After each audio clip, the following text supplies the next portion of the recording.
What up, y'all? This is Bruce, the Boss Brooks, coming at you from Atlanta, Georgia today. So I just flew in from Texas this morning to come see my parents. While I'm at the airport, as you know, there are these mask mandates. So of the mask selection I do have, I decided to wear this one.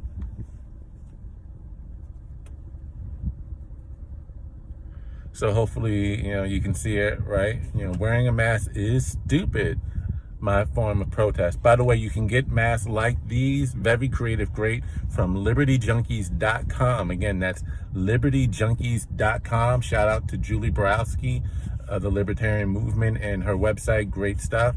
So I'm wearing this, and as I'm going through the airport, the staff and a couple of passengers, no one said anything against it, but as far as I got a lot of support, mostly all from staff. As I'm going through the TSA checkout, security checkpoints, the stewardess, boarding agent, they all said to me, and they leaned in real softly, "By the way, I really agree with you," or "I really like your mask, that's great."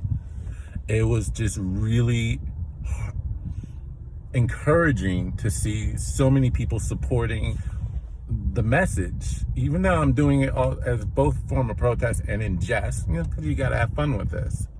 It was great to see so much support out there. There really is, and it confirmed for me that there really is a great awakening happening across the world and in this country. People who are waking up to the lies and the manipulation being put out there by the media and by the government with a lot of stuff that does not make sense. I mean, in what world does it make sense that you put a mask on healthy people? And you can challenge me if I'm getting it wrong, but if I'm not mistaken, about at least 80% of all people in the world that get this, or at least in this country, they are getting very, very mild. If they do catch the coronavirus, it's a very mild case, very mild symptoms, reminiscent of like having a cold. I was just listening to Jordan Peterson's daughter she did an interview for The Sun about 2 weeks ago, and she mentioned, talking about her father's status because he came down with it, and sure enough, her and her family did as well. But mind you, she's young, about my age, maybe a little younger, or same ballpark, and she described it as, what? I felt like I had a cold, little stuffy nose, things like that. It's not that bad if you have a healthy immune system. If you're immune compromised, if you're elderly, you have serious pre-existing conditions, you're overweight, obese, high blood pressure, high cholesterol, diabetes, if you suffer from COPD, and your immune system is already, your body and your body's immune system is already struggling from the weight of the pre-existing conditions and or just the deterioration due to old age, you get a stack on a respiratory virus like COVID-19, of course you're gonna struggle. But for the majority of people who are healthy, young, active, they get this and they'll kick it. And a lot of them, even mild, asymptomatic.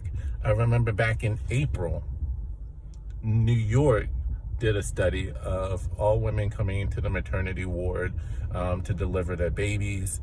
And of the 200 pregnant women that they tested coming into the hospitals across the state of New York, only 33 of them tested positive for COVID-19.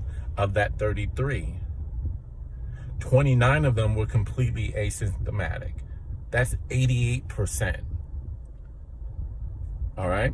And the other 4, again, mild conditions. And that's what they don't want to tell you. And I'll put a link to that study if I'll find it again. It's been a while since I've seen that one. But I'll put a link to that study or story in the description box below. And around that same time, Boston did a study of the people in a homeless shelter, and they tested hundreds of homeless people in the shelter. Of that, about 140, I believe, if I recall. Again, this is back in April. About 140 or so tested positive. Of that, over 90% were asymptomatic. The other majority, very, very mild symptoms. So what they don't want you to know is that if you're young, healthy, a strong immune system, you can get this and kick it and not even know you have it, unless if you got tested for it. You may not even show any symptoms at all. If you do show any symptoms, life still goes on. It's still mild. Again, you would think you have a cold. Very, very few young, healthy people get this and have severe symptoms that would either drive them to the hospital or, God forbid, death. So. All right, yo, I'm back. So as you may see, change of scenery. So, basically my father picked me up from the Atlanta airport. I came out here to spend some time with my parents while I could get a break from work. So now I'm at my parents' place, staying here for a couple of days. So where I last left off, we was talking about the mask. So I just want to say, I was really, really pleased and reassured to see so many airport staff and a couple of passerbys come up and say to me, "Oh my God, I love your mask. It's great."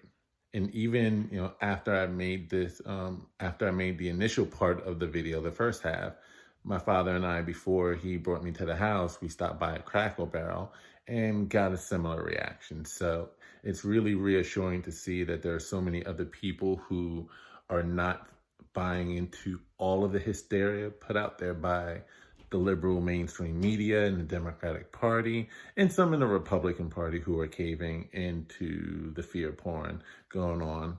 And it's not just them, it's a lot of people around the world, excluding Sweden. By the way, while I was at the airport, I saw an article from the lead biologist in Sweden, Tender Engels, if I'm pronouncing his name right. I'll put a link to that in the description below as well, regarding how masks really aren't the most effective way about combating it and can actually do more damage than good. It's a good read. So again, the science is not conclusive one way or another.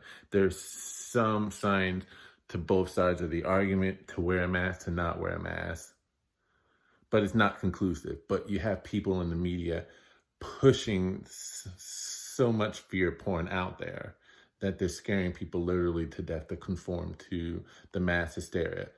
So again, I love the mask I had on.